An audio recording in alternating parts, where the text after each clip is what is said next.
Good morning everyone. आज हम लोग बात करेंगे फॉरेस्ट एंड वेस्ट मैनेजमेंट के बारे में। फॉरेस्ट का मतलब क्या समझते हैं हम लोग? जंगल। जंगल कैसे होता है? आदमी से कि पेड़ पौधे? वो हमारे लिए कितना इम्पोर्टेंट है? पहले गर्ल्स बताओ, दो इम्पोर्टेंस बताओ जंगल के बारे में। ऑक्सीजन देता है। बॉयज, ऑक्सीजन किस प्रोसेस में मिलता है? फोटोसिंथेसिस में ऑक्सीजन मिलता है। गर्ल्स उस ऑक्सीजन का हम करते क्या हैं? सांस लेते हैं। सांस लेके क्या होता है? फूड को ब्रेक डाउन करता है। उससे क्या होता है? एनर्जी मिलता है। Very good. तो अगर हम फॉरेस्ट की बात करें तो हम अपने आसपास भी देख सकते हो कि बहुत बड़े बड़े पेड़ लगे हुए हैं। इसका काम में हमको यूज़ नहीं हो रहा, लाइक हमको लग रहा होगा इसका कोई यूज़ नहीं है, हमको कोई इससे फ्रूट नहीं मिल रहा है, कोई वेजिटेबल नहीं मिल रहा है, लेकिन एक एक घास अपना काम करता है, एक एक एल्गी अपना काम करता है, प्रकाश संश्लेषण, फोटोसिंथेसिस करता है। ये जो बड़े बड़े पेड़ पौधे देख रहे हो, इससे ज़्यादा ऑक्सीजन तुम्हें तालाब, समुद्र में जो छोटे छोटे एल्गी, काई समझते हो? काई, वो, इससे ज़्यादा ऑक्सीजन वो हमें देते हैं। हमने देखा कि हम पेड़ पौधों को बहुत इंपॉर्टेंस देते हैं, अच्छी बात है। मिट्टी को बहुत अंडर एस्टिमेट कर लेते हैं, लेकिन मिट्टी का होना बहुत ज़रूरी है, क्योंकि मिट्टी इनका घर है। सारी चीज़ें इन्हें मिट्टी से मिलती हैं, जो भी रिक्वायर्ड मटेरियल्स होते हैं। तो उसी तरह से अगर हम बात करें फॉरेस्ट के बारे में, तो मान लो कि धरती पे लिविंग ऑर्गेनिज्म का पॉपुलेशन बहुत ज़्यादा है अगर हम प्लांट्स को छोड़ देते हैं, ठीक है। प्लांट्स भी बहुत है, ऐसा नहीं कि प्लांट्स नहीं है, पेड़ पौधे नहीं है, बहुत है, लेकिन उनका उतना होना बहुत ज़रूरी है। जितने दूसरे लिविंग ऑर्गेनिजम्स हैं ना, वो सारे के सारे कंज्यूमर्स हैं। कंज्यूमर्स का मतलब इसमें जितने लोग खड़े हैं या फिर जितने जानवर, कीड़े मकोड़े, पक्षी, सारे के सारे, इस सारे के सारे एनिमल्स नेचर को कोई बहुत ज़्यादा मतलब वैल्यू नहीं देते, या फिर इनसे नेचर को बहुत ज़्यादा फायदा नहीं है, उल्टा नुकसान है। केवल नुकसान नहीं है, लेकिन नुकसान है, उसमें भी सबसे ज़्यादा नुकसान कौन पहुंचा रहा है? हम लोग, ह्यूमन बीइंग। तो पेड़ पौधों का रेशियो जो है दूसरे और एनिमल्स के कंपैरिजन में हमेशा ज़्यादा होना चाहिए, क्योंकि ये सबसे पहले एटमॉस्फेयर को प्यूरिफाई करता है, ऑक्सीजन दे ही रहा है, गंदे गैसेस को ऑब्जॉर्व करता है, मिट्टी के फर्टिलिटी को बनाए रखता है। हमारा आज का जो चैप्टर है इसी के बारे में हम लोग जानेंगे कि फॉरेस्ट को क्यों रिजर्व करें, क्यों कंजर्व करें, है ना, प्लांट्स को क्यों बचा के रखें, फॉरेस्ट को क्यों कंजर्व करें, इन सब चीज़ों के बारे में हम लोग जानेंगे, ठीक है। तो कुछ टॉपिक है, लाइक सबसे पहले है फॉरेस्ट टाइप्स इन इंडिया, इसको हम लोग जानेंगे। पहले इंपॉर्टेंस ऑफ फॉरेस्ट की बात हम लोग करते हैं। पहला जो लाइन है वो कहता है forest maintain temperature, humidity and regulate rainfall. एक एक लाइन को समझेंगे। कहता है फॉरेस्ट मेंटेन टेम्परेचर, टेम्परेचर को कैसे मेंटेन करता है इसको समझता है। प्लांट्स जो होते हैं वो ट्रांसपिरेशन प्रोसेस करके क्या रिलीज करते हैं? वाटर, वेपर के फॉर्म में, गैस के फॉर्म में। वाटर का एक बहुत अच्छा एक कैरेक्टर होता है कि वो ह्यूमिडिटी जो होता है ना वाटर में, पानी, पानी क्या करता है? हीट को एब्जॉर्ब करता है। हीट को क्या करता है? एब्जॉर्ब। और प्लांट्स को हीट की बहुत ज़रूरत होती है, उसके अंदर जो केमिकल रिएक्शंस हो रहे हैं ना, वो हीट अगर नहीं हो तो वो रिएक्शन नहीं हो। तुम लोगों ने कभी कभार देखा होगा कि प्लांट्स के ऊपर से एक ग्रीन छत लगाया रहता है, फाइबर जैसा, मतलब टेंट जैसा, तो देखा होगा, उसके भीतर बहुत सारे प्लांट्स होते हैं। वो हीट मेंटेन करने के लिए होता है कि प्लांट्स को हीट चाहिए, ट्रांसपिरेशन नहीं हो पाएगा। तो ट्रांसपिरेशन नहीं होगा ना, तो पानी जड़ से मिट्टी तक नहीं, जड़ से ऊपर तक नहीं पहुंच पाएगा। हीट से क्या होता है? पानी खिंचाता है, पुल होता है ऊपर। टेम्परेचर की जरूरत है, तो टेम्परेचर को यूज कर रहे हैं, इससे टेम्परेचर रेगुलेट हो रहा है, मेंटेन हो रहा है। और हम जितने भी लिविंग ऑर्गेनिजम्स हैं, हम जो खाना खाते हैं, चलने फिरने, बोलने, सोने, इन सब चीज़ों में उसका यूज होता है। लेकिन सबसे बड़ी बात क्या है कि बॉडी से, हम सब की बॉडी से हीट निकलता रहता है हमेशा। निकलता है कि नहीं निकलता? तुम जितना खाना खाते हो ना, उसका आधा से ज़्यादा एनर्जी हीट निकालने में लॉस हो जाता है, क्योंकि हमारी बॉडी को भी हीट की ज़रूरत है। हीट नहीं मिलेगा बॉडी को तो मेटाबॉलिक रिएक्शन नहीं होगा, जैसे डाइजेशन, एक्सक्रीशन, ये सब काम जो बॉडी में केमिकल रिएक्शन हो रहा है, ये कंप्लीट नहीं हो पाएगा। तो इतना जो हम लोग हीट छोड़ रहे हैं, सब एटमॉस्फेयर में जा रहा है, प्लांट्स यूज कर रहे हैं। दूसरा टर्म क्या कहा था, ह्यूमिडिटी, पानी। मान लो ये क्या करता है ना, वाटर जो छोड़ता है ट्रांसपिरेशन प्रोसेस में, अगर ट्रांसपिरेशन नहीं होगा तो एयर एकदम ड्राई हो जाएगा, सूख जाएगा, तो लीप्स, स्किन सब फटने लगेंगे। ठंड के दिनों में तुमने देखा वो बहुत स्किन फटता है। क्यों फटता है? क्योंकि हवा में नमी की कमी हो जाती है। क्यों कमी हो जाती है? क्योंकि प्लांट्स ट्रांसपिरेशन कम करते हैं। क्यों कम करते हैं? क्योंकि सनलाइट, धूप, गर्मी नहीं मिले, हमारे बॉडी से भी पसीना नहीं निकल रहा, तो हवा में पानी कम हो जाता है, ह्यूमिडिटी कम हो जाती है। तो प्लांट्स का बहुत इंपॉर्टेंट रोल होता है ह्यूमिडिटी को मेंटेन करने। रेगुलेट रेनफॉल, बारिश को कि कैसे रेगुलेट करता है, पहले बारिश को समझते हैं। हम सब इस बात को जानते हैं कि बारिश जो है वो जैसे वाटर बॉडीज जो है धरती पे, धूप जो पड़ता है तो हीट होकर के पानी वेपर बन के ऊपर जाता है ना, and they form clouds, and when the clouds condense, बारिश बन के नीचे गिरता है। जब क्लाउड ठंडे होते हैं तो बारिश बन के नीचे पानी गिरता है। अब सवाल ये है कि वो ठंडा कैसे होगा? We all know plants release oxygen, and oxygen is a cool gas and cold gas. तो वेपर जब ठंडा होगा तो क्या होगा जी, वो पानी में कन्वर्ट होगा, होगा कि नहीं होगा? तो वही पानी में कन्वर्ट होगा तो वो फिर बारिश बन के नीचे गिरेगा। ज्यादा ठंडा हो जाएगा ना तो बर्फ बन जाएगा। तो समटाइम्स हम लोगों को बर्फ भी देखने को मिलता है। तो पेड़ पौधे ना बादलों को अट्रैक्ट करते हैं। क्यों? ठंडा गैस रिलीज करते हैं। इसलिए डेजर्ट में बारिश कम होती है क्योंकि वहां पेड़ पौधे नहीं। और बारिश कितना जरूरी है हम इस बात को जानते हैं।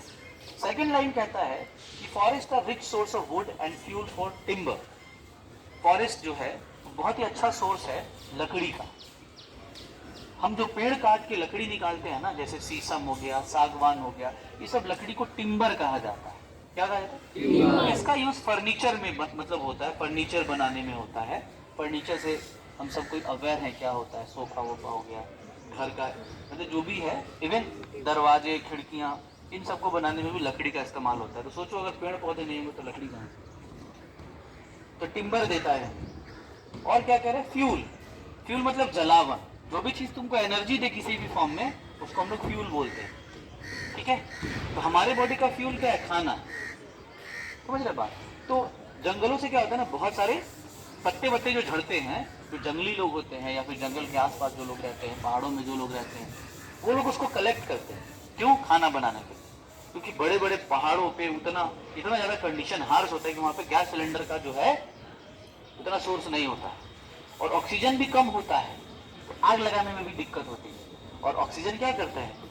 कंबशन का सपोर्टर है, मतलब आग जलाने को सपोर्ट करता है। ऑक्सीजन नहीं होगा तो आग भी नहीं लगेगा। तो वो लोग उन्हीं चीजों का इस्तेमाल करते हैं, टूटी फूटी लकड़ियां, शाखाएं, डालियां, पत्ते, इन सब चीजों का इस्तेमाल करके वो लोग उसको जलाता है और खाना बनाता है। तो फ्यूल का भी बहुत अच्छा सोर्स है। नट्स, नट्स का मतलब होता है सूखे फल, जैसे काजू, बादाम, अखरोट। फिर कहता है fruits, seeds and medicinal plants. पहले के टाइम पे, आजकल हम लोग बीमार पड़ते हैं तो सीधा दवा खाते हैं। अब दवा किस फॉर्म में मिलता है? टैबलेट्स, कैप्सूल, सिरप, इन सब के फॉर्म में हमको दवा आजकल मिल रहा है। पहले के टाइम पे दवाइयाँ नहीं होती थी, तो लोग कैसे ठीक होते थे?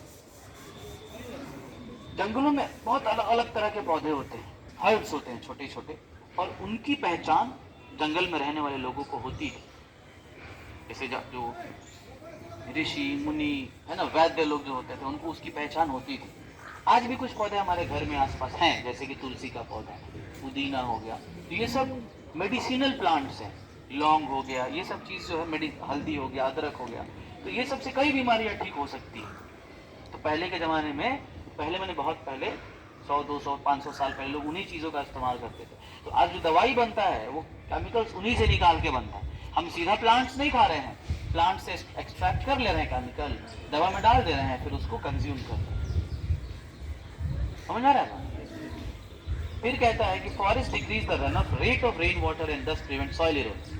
सपोज करो कि एक बहुत जोर की बारिश हो जाए यहाँ पे, तो सारा मतलब लगभग जो ऊपरी मिट्टी है वो बह जाएगा पानी के साथ साथ। और अपर सॉइल जो होता है ना, टॉप सॉइल, उसमें ह्यूमस बहुत ज्यादा होता है। क्यों ह्यूमस होता है? क्योंकि जो चीज सड़ता है, सड़ने के बाद वो मिट्टी में मिलता है, ऊपर वाले लेयर में रहता है। तो ऊपर वाली मिट्टी बह जाए तो मिट्टी को न्यूट्रिएंट्स कम मिलेगा, क्योंकि अपर सॉइल बहुत इंपॉर्टेंट है। तो जो मिट्टी का सॉइल इरोजन मतलब क्या होता है? मिट्टी का एक से दूसरी जगह चले जाना, हवा से, पानी से, जैसे। तो अगर घास लगा दो यहाँ पे तो जड़ क्या करेगा? मिट्टी को पकड़ लेगा। पेड़ लगा दो, मिट्टी को पकड़ ले, तो सॉइल इरोजन बहुत कम होगा, है ना? तो इस तरह से मिट्टी को भी बचा के रखता है। फिर कहता है कि forest cycle water into the atmosphere which fall as rain to replenish the ground water. Forest रहेगा तो बारिश होगी, जो पानी जो है ऊपर गया भाप बन के, फॉरेस्ट जहाँ पे बारिश होगा फिर वापस पानी चला आएगा, मेंटेन हो जाएगा। पानी जो ऊपर गया था फिर वापस बैक होके धरती पे आ जाएगा। पानी एक जगह नहीं रहना चाहिए, रोटेट करते रहना चाहिए, रोटेट। सपोज करो, ध्यान से समझो, जितने सारे लोग यहाँ पे खड़े हैं, इसमें एक आदमी को हम क्या करते हैं, मान लो कि और हमारे निधर आ, मान लो कि सारा पैसा तुम लोग का लेके रख लिया, सारा का सारा पैसा 1 करोड़ रुपये अपने पास रखा हुआ है, समझना बात को। सबका पैसा इसके पास जमा है। तो जब तुम्हारे पास पैसे ही नहीं होंगे, तुम काम कैसे करोगे? खाओगे पियोगे कैसे? अब ये क्या करे, मान लो तुम्हारा पैसा नहीं, इसी का पैसा, तुम लोगों को 1 रुपया भी नहीं है, अभी क्या करे? सबको थोड़ा थोड़ा पैसा दे दे, 10-10 हज़ार 20-20 हज़ार रुपये दे। तो फ्री में थोड़ी दिया है, वो तो तुमसे ले ही लेगा, लेकिन इसको भी फायदा हो जाएगा, तुमको भी फायदा हो जाएगा। तुम उस पैसे से कुछ काम कर लोगे, तो इसका भी पैसा रखा हुआ है लेकिन घूम रहा है, इसको रोटेशन बोलते हैं। तो एक जगह कोई भी चीज़ नहीं रहना चाहिए। इंडिया में यही हाल, बड़े बड़े बिजनेसमैन जो लोग हैं ना, उनके पास सारे पैसे वो रोटेट बहुत कम होते हैं। पैसा जितना घूमेगा लोगों के पास, उतना ज़्यादा पैसा, पैसे से पैसा बनता है। समझ रहे हो बात को? तो उस तरह से पानी अगर खाली धरती पे रहेगा एक जगह पे, तो दूसरी जगह जा नहीं पाएगा। तो दूसरी जगह कैसे जाएगा? हम तो उसको उठा के बाल्टी से फेंकेंगे नहीं, तो उससे भाप बनेगा, बादल बनेगा, बादल फिर वहाँ से चल के किसी और जगह जाएगा, फिर वहाँ बारिश करेगा, फिर पानी इस तरह से पूरे ग्राउंड पे फैलता रहेगा, पानी का रोटेशन होता है। जाओ, पैसा मत लेना किसी से। फिर कहता है कि forest put a check on strong winds and reduce the occurrence of dust storm. तुमको मालूम है हमारे नॉर्थ में हिमालय है। हिमालय क्या है? पहाड़ों का, पहाड़ नहीं, पहाड़ों का एक रेंज है। हिमालय एक रीजन है जहाँ पे बहुत सारे पहाड़ हैं, बहुत सारे। तुम मालूम है हिमालय बहुत ही ठंडा जगह है, बर्फ हमेशा जमा रहता है। अब वो ठंडी हवा अगर सीधा, और हिमालय पहाड़ नहीं होता तो जो ठंडी हवाएं आ रही है ना, वो सीधा इंडिया बिहार में आती, हम लोग को बहुत ठंडा लगता है। तो पहाड़ जो है ना, पहाड़, जंगल, ये सब ठंडी हवाओं को या हवाओं को रोकते हैं। ऑब्वियसली रोकेंगे कि नहीं रोकेंगे? तुम खड़े हो, मान लो कि वहाँ पे 10 लोग हैं, अब बड़ा बड़ा हम यहाँ पे दीवार खड़ा करते हैं, तो हवा रुकेगा कि नहीं रुके? तो पेड़ पौधे ये सब क्या करते हैं? दीवार की तरह काम करते हैं, जिससे हवा, विंड, स्टॉर्म, तूफान, ये सब का स्पीड थोड़ा कम होता है, नुकसान कम होता है। इतने सारे फायदे। अब हम बात करेंगे फूड चेन की। हाथ दुख जाएगा तो बता देंगे। सर इतना देर से पकड़े हैं, दुखेगा नहीं? और दूसरे इसको दे दो, धीरे से पकड़। अच्छा तुम घूम सकते हो ऐसा। तो फूड चेन की बात कर लेते हैं। अब समझिए, चलो जी इधर आ, नीरज कम है, यू कम है, यू ऑल्सो कम है, ऐसे लगो, इधर इधर इधर इधर, ऐसे ऐसे, इसके पीछे लगो, तुम इसके पीछे जाओ। सपोज करो कि ये जो लड़का है ना, ये है प्लांट, और ये खाना बनाता है, कैसे? Photosynthesis process. तो जितना, बहुत ध्यान समझना, जितना भी एनर्जी का, तबियत खराब है तुम्हारा, ठीक है, दिक्कत होगा तो बोल देना। तो जितने भी, जो भी खाना हमको मिल रहा है ना, जो भी खाना हमको मिल रहा है, वो प्लांट की वजह से मिल रहा है, हमें या दूसरे किसी को। तो ये सन मेन एनर्जी का सोर्स होता है। सन एनर्जी देता है प्लांट्स को खाना बनाने के लिए। कैसे? कार्बन डाइऑक्साइड और वाटर का इस्तेमाल होता है, इससे प्लांट्स ग्लूकोज बनाते हैं। तो ये सारा खाना बना लिया, बस इसी के पास वो खाना है। मतलब क्या मेरे कहने का, जितने भी पेड़ पौधे हैं जो फोटोसिंथेसिस कर रहे हैं, सारा खाना आगे क्या है? उन्हीं के पास। बात समझ रहे हो? तो अब ये एनर्जी कैसे देगा? ब्लूटूथ ऑन करेगा, ट्रांसफर। तो इसको क्या करना पड़ेगा? इन लड़के को, मान लो ये है, मान लो ये है, वो ग्रास होपर है, ठीक था, इसको खाया तभी इसको एनर्जी मिलेगा। अब इसका एनर्जी इसमें ट्रांसफर, बेचारे को मरना पड़ा, नहीं मरेगा तो नहीं जिंदा रहना। अब फिर ये एनर्जी इसके पास ट्रांसफर हो गया।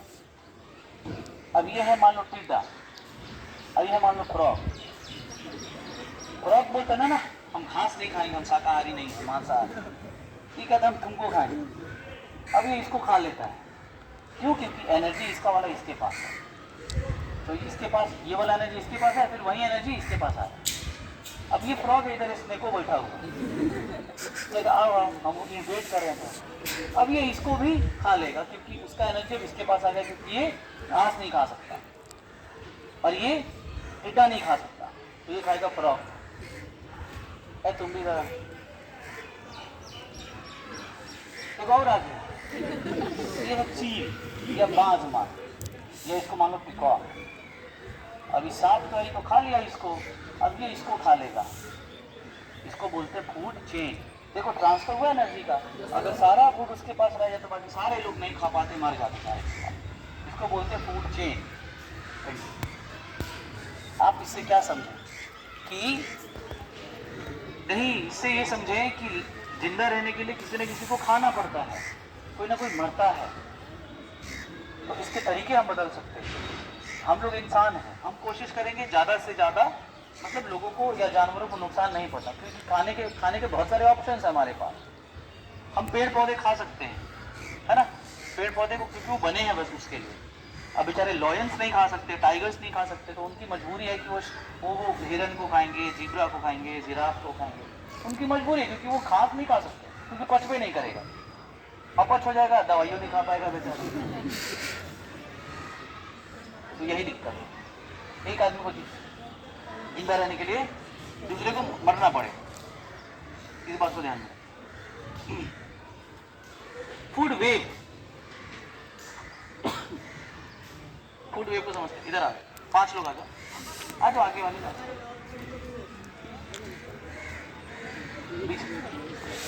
अच्छा हो गया सर। पॉज करना, बीच में पॉज का बटन होगा, ऐसा रोक